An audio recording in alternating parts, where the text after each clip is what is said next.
No one in the diner noticed when the man at the door hesitated, because people rarely notice someone who looks like they don't belong. The bell above the entrance rang softly, almost apologetically. Few heads turned, then turned away just as quickly. Wet shoes, worn jacket, a backpack that had seen better years. To everyone inside, he was just another homeless man looking for warmth. No one knew he was a billionaire CEO. Daniel Whitmore stood frozen for a moment, rainwater dripping from his sleeves onto the faded linoleum floor. The warmth inside hit him instantly, along with the smell of coffee, soup, and something baked not long ago. It should have felt comforting. Instead, his chest tightened. For the first time in decades, he had no title to protect him. Just an hour earlier, Daniel had been standing in a penthouse apartment overlooking the city. His city. From above, the streets looked clean and orderly, glowing with promise. From up there it was easy to believe everything was fine. But Daniel hadn't felt fine in a long time. At 42 he was known as decisive, brilliant, untouchable. His company employed thousands. His face appeared in magazines next to words like visionary and powerhouse. Yet none of those words followed him home at night. What followed him instead was silence. That silence was why he was here. Weeks earlier, after another exhausting board meeting filled with polite smiles and empty praise, Daniel had driven aimlessly through parts of the city he no longer recognized. He had passed people huddled under bridges, outside stores, beside diners just like this one. People everyone seemed trained not to see. That night, he'd asked himself a question that wouldn't let go. If I had nothing, would anyone still treat me like I mattered? So he planned this evening, not as a test for the world, but as a test for himself. Now, standing in the diner doorway, doubt crept in. He could still leave, get back in his car, go home to safety and certainty. Then a voice cut through the quiet. "Hey, welcome in." Daniel looked up. The girl behind the counter couldn't have been more than 17. Her brown hair was pulled back in a messy ponytail, a few loose strands framing her face. Her apron was slightly too big, her sneakers worn thin at the soles. She looked tired but not hardened. Her eyes met his. They didn't slide away. "You can sit wherever you like," she said gently. "It's warmer by the windows." Daniel nodded, unsure how to respond. He walked past empty booths until he reached a small one in the corner, near a heater humming softly against the cold. He slid in, shoulders tense, waiting for the familiar feeling of being tolerated at best. It didn't come. The girl appeared moments later with a glass of water, setting it down carefully in front of him. "I'm Lily," she said. "I'll be taking care of you tonight." Daniel swallowed. "I should tell you, I don't have much money." He expected the polite pause, the careful distancing, the rules. Instead, Lily smiled. "That's okay," she said.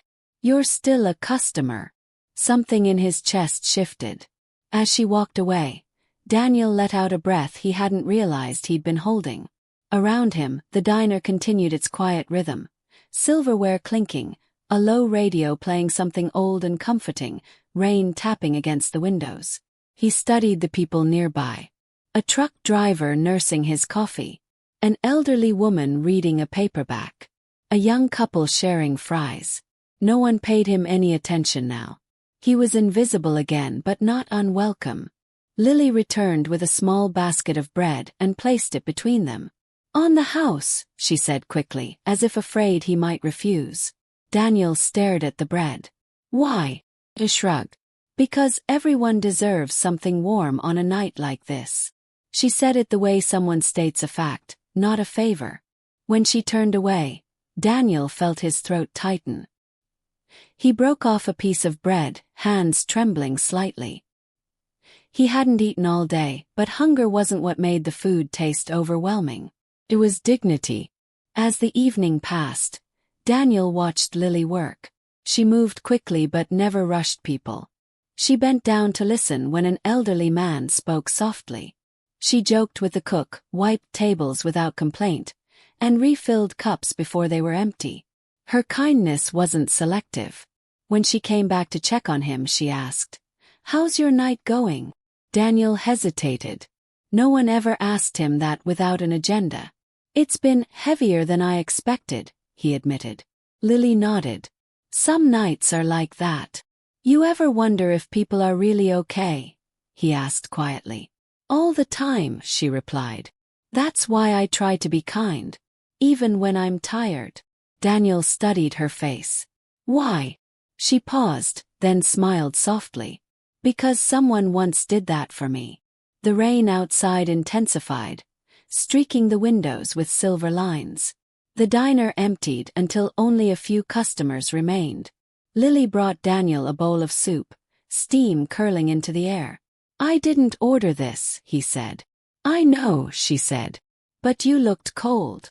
Daniel stared at the bowl, then up at her. "Thank you." "You're welcome," she replied, already turning back toward the counter. He ate slowly, each spoonful warming more than his body. When he finished, he reached into his pocket and pulled out a few crumpled bills, part of the disguise, part of the plan. Lily gently pushed his hand back. "Save it," she said. "Just come back sometime." Daniel nodded, unable to speak. As he slid out of the booth, something became painfully clear.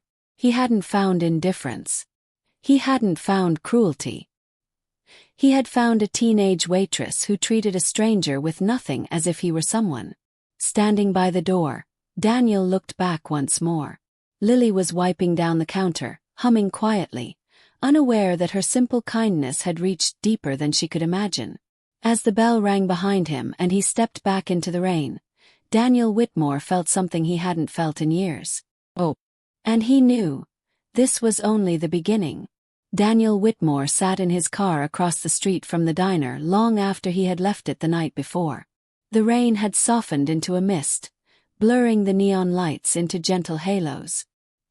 His hands rested on the steering wheel, unmoving, as if driving away would somehow erase what had just happened. For years, his nights had ended the same way. Silence, height, and emptiness. Penthouse windows, city lights, a sense of winning without warmth. But tonight the quiet felt different. It felt full. He replayed the moment again and again. The way Lily had pushed the money back toward him. The way she hadn't looked around to see if anyone was watching before helping. The way her kindness had no conditions attached. Daniel leaned his head back and closed his eyes. He thought of his mother. She had worked 2 jobs when he was young. Her hands always tired, her smile always steady. When he had asked her once why she helped strangers when they barely had enough themselves, she had answered simply, "Because being kind doesn't make us poorer, it reminds us who we are." Somewhere along the road to success, Daniel had forgotten that. He went home eventually, but sleep didn't come. Instead, he sat at his desk as dawn crept in, staring at the folded receipt from the diner. He hadn't kept it on purpose. It had just stayed in his pocket, as if it belonged there. By morning, his decision was made. When Daniel returned to the diner the next day, he did not disguise himself. He wore a clean, tailored suit, his posture straight, his steps confident. The same bell rang above the door, but this time the sound felt sharper, louder. Conversations stopped entirely. Every eye turned toward him. Lily stood behind the counter, wiping a mug. At first, she frowned slightly, trying to place him. Then recognition struck. Not the clothes, not the posture, but the eyes. The same eyes she had looked into the night before. "Oh," she said softly. Daniel walked toward the counter, ignoring the sudden stiffness in the room. "Good morning," he said. "I was hoping I'd find you here." Lily hesitated. You look different." Daniel smiled gently. "I am." The diner owner hurried out from the kitchen, his expression shifting from confusion to alarm. "Sir, can I help you?" Daniel raised his hand calmly. "I'm not here to complain, or to cause trouble." Lily looked between them. "What's going on?" Daniel turned to her fully. "My name is Daniel Whitmore," he said. "Last night, I wasn't honest with you." The words landed heavily. Lily's shoulders tensed. "About what?" About who I am, he replied. I came here pretending to be someone else. Her cheeks flushed. So this was some kind of test. Daniel shook his head quickly. No, not of you. Of myself. Silence filled the diner. I wanted to know who I was without my name, he continued. Without my money. Without the things people usually see first. Lily's voice was quiet but steady. And you reminded me, he said, that kindness still exists when no one expects anything in return. She swallowed, uncomfortable with the attention. I just did what anyone should. Daniel met her eyes. Not everyone does. He reached into his wallet and pulled out a folded piece of paper, smoothing it carefully on the counter. Lily recognized it immediately. My note, she whispered. You gave this to me when you thought I had nothing, Daniel said. You gave up your own tip to help a stranger. Lily shrugged slightly, embarrassed. Money comes and goes. Daniel's chest tightened. That sentence, he said, is something people with millions forget. The owner cleared his throat nervously. Sir, if we did something wrong.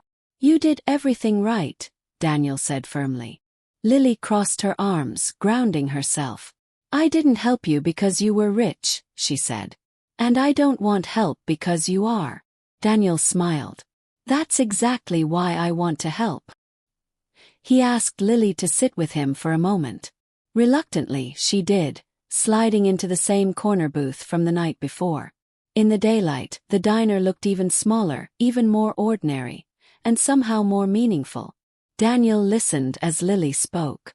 She told him about her father, how he used to bring her pancakes on Saturday mornings before he passed away.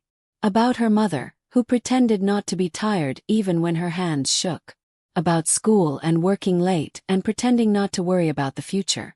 I want to go to college, Lily admitted quietly. But wanting something doesn't make it possible. Daniel didn't interrupt. He didn't offer solutions. He just listened. When she finished, Daniel said, You changed my life last night. She laughed softly, shaking her head. I served you soup. No, he replied. You reminded me that dignity matters. Before leaving, Daniel handed the diner owner an envelope. No announcement, no explanation. Then he turned back to Lily. Thank you, he said, for seeing me. Weeks passed. Lily didn't connect the changes at first. Her mother's overdue bills vanished. A letter arrived saying their rent had been covered for the next year. Anonymous donor. The diner received new equipment, paid for quietly. Then came the letter addressed directly to Lily. Inside was a college acceptance, and a full scholarship funded by a foundation she had never heard of. Daniel Whitmore Foundation. Tears blurred her vision. She didn't feel rich. She felt seen. Daniel never told the story publicly, but he changed how he lived. He redirected resources, reshaped priorities, and demanded that dignity be central to every decision. Before Lily left for college, Daniel returned to the diner one last time. They sat together, no ceremony, no audience. I still keep your note, he told her. Lily smiled. Then promise me something. What's that? Never forget how it felt to be treated like a human instead of a headline. Daniel nodded. I won't. Years later, when people asked Daniel what success really meant, he never spoke of profits or power. He spoke of a rainy night, a small diner, and a teenage waitress who warmed his heart, simply by being kind. Sometimes the smallest acts of kindness leave the deepest marks. That night in a quiet diner, a teenage waitress didn't see a billionaire or a homeless man. She saw a human being. And in doing so, she reminded the world that true wealth isn't measured by money, but by the heart that chooses kindness when no one is watching.